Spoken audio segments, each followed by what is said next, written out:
Thank you very much. Thank you for inviting me. Good morning, ladies and gentlemen, all distinguished speakers, participants.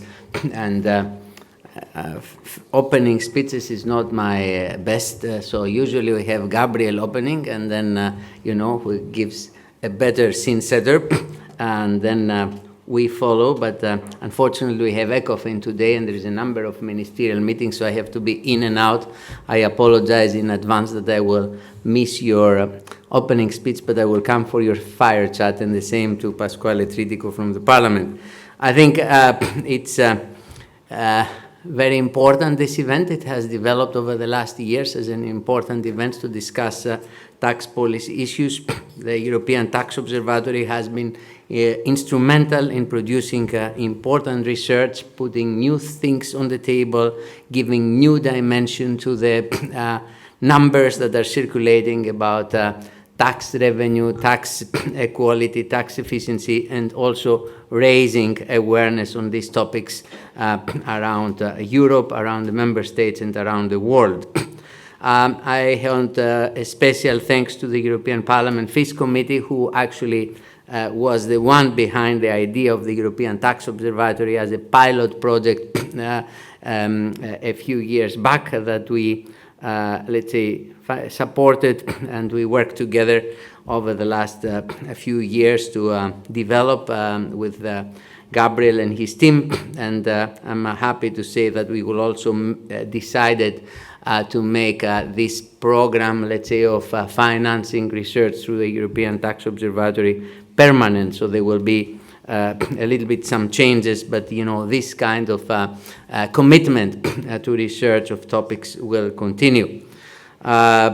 It's the research that's important, but it is also has been important, the engagement at the level of the member states, at the level of national institutes, and I think has been important results out of this, both with engagement in Brussels, but also internationally, all the way to the G20 that we had, obviously, under Brazilian presidency.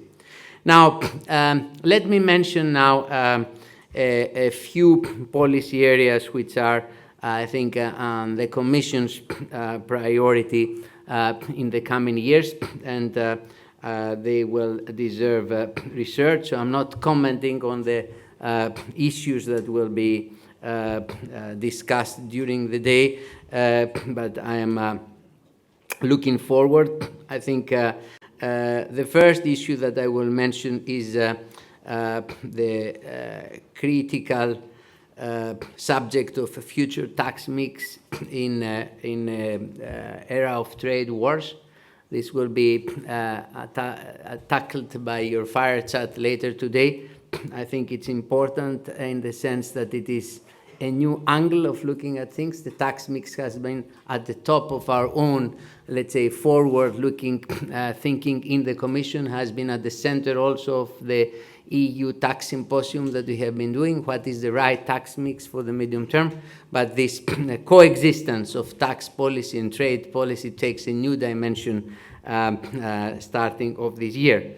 So I think that is an important issue that we have to go deeper in, and we need to be able to decodify it. It's not as easy as it sounds, even if you lead a department that has, customs, tariff, and trade people together with tax people. Even to get them, to make 1 + 1 makes 3 is not so easy even within the department. Imagine now when you have to break all the political. So issues of transfer pricing, trade diversion, these issues and how they interact will be extremely important, and how we deal with most favored nations, some non-preferential rules of origin, and how we combine them with taxation measures, or how we look at the interactions. So this, of course, the tax mix is not about this. This is the new element, and we need to continue, and we are committed to continue looking at externally based taxes like climate and health taxes, as we have discussed in the past. So there is a continuation of the policy debate that we had in the past with the new elements that are brought from the new trade relations.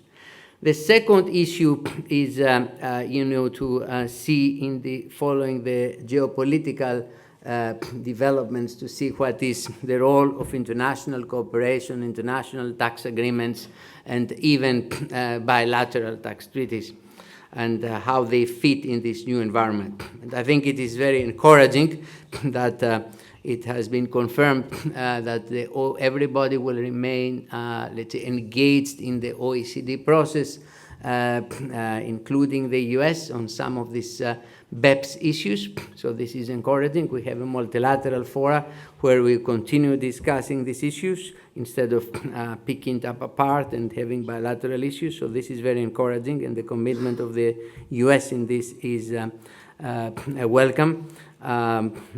We will see at the outcome. We are contributing to make it stick, but at the same time, we will see this summer what happens with the UN process and the dynamics around this process. So this international tax cooperation, I think they will go through a new phase of, hopefully, it will come up stronger. Then, we have said in the Commission since several times in the first 100 days of this new Commission that, competitiveness is at the center of our future policy, and tax simplification of tax systems is key to competitiveness. So there is a whole simplification agenda going forward. This is an area that, like some others, that it is easy to announce the headlines and it's difficult to do the plumbing.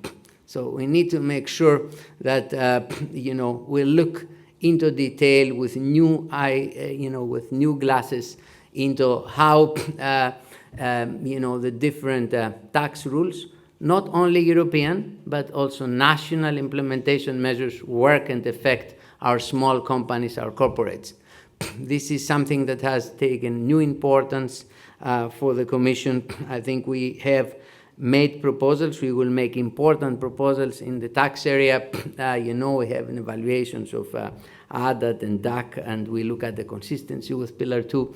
But it is not only that. It has to go all the way down. It's a meticulous work that I think all the network of tax experts in the member states, in the research community, in the research institutes, I think need to be engaged to look how it goes all the way down to the bottom, and we need to come with a tax system that at least within EU it's smooth and delivers real change all the way to the final customer.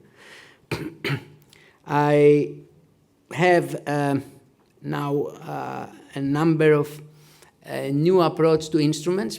In the last mandate in the Commission, we have done a number of proposals of legislation, indirect and indirect taxation. We have been quite successful in getting them through, and a large number of important legislation has been adopted by the Council, including today we have in VAT part of the proposal that it's been adopted. But I think we have given a clear signal that in the coming years we need to use also more tax recommendations. So when we have something that it is worth pursuing, I think it might be better in a transition period to offer a tax recommendation so that the member states start moving in the same direction. And therefore, a number of tax recommendations we have announced, and others we will announce. What we have announced is tax recommendation on immediate expensing and tax credits as part of the clean industry deal. But we have some tax measures as part of the savings and investment union and so on. So there is a number of policies that will use tax measures. And I think in terms of instruments going forward, we will not be only looking at legal aspects, but also in best practices in the way that we combine them into recommendations that work and allow us to move fast forward without waiting immediately for harmonization.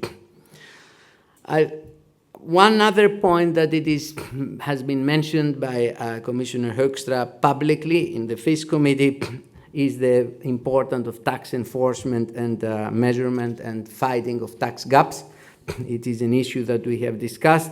It's an issue of implementation, not an issue of design, but there is a feedback loop. So the better we design, the better we introduce technologies, and the better we design, the better we harmonize the EU systems that we do with the VIDA, the more easy it is to deal with gaps and recover important resources. Last but not least, I think one of the issues that will be discussed this morning is the issue of tackling inequalities in an era that we need a lot of new revenues in Europe to finance defense and other needs, and we need revenues that work for all. I think the importance of fighting inequalities is recognized as mandated all the way to the G20, and very important contribution by European Tax Observatory on the taxation of ultra-high net worth individuals. It is an area that we have to move at international level, so it's linked to the second area that I mentioned, how we can shape together the international tax cooperation agenda, and it is an area that also is linked to the third subject that I mentioned, that we need to get the plumbing right. We need to know how exactly to do it, because high net worth capital is highly mobile, and therefore we need to be able to find and cover the gaps. So these are the 5 areas that I have identified that is relevant for this debate on research of going forward, research internationally, research in Europe, and innovative thinking like we have seen from the European Tax Observatory team. So I will stop here. I want to thank all of you for the team of European Tax Observatory, the FISC committee, and for the leadership, but also a very big thanks to my team. Benjamin is here and his colleagues that have been feeding and helping this debate, probably more than it is visible. And I think it is important that we work together with this community in this room and our colleagues in the Commission to shape the agenda going forward. Looking forward to your ideas and fresh ideas and comments today. Thank you very much. Thank you.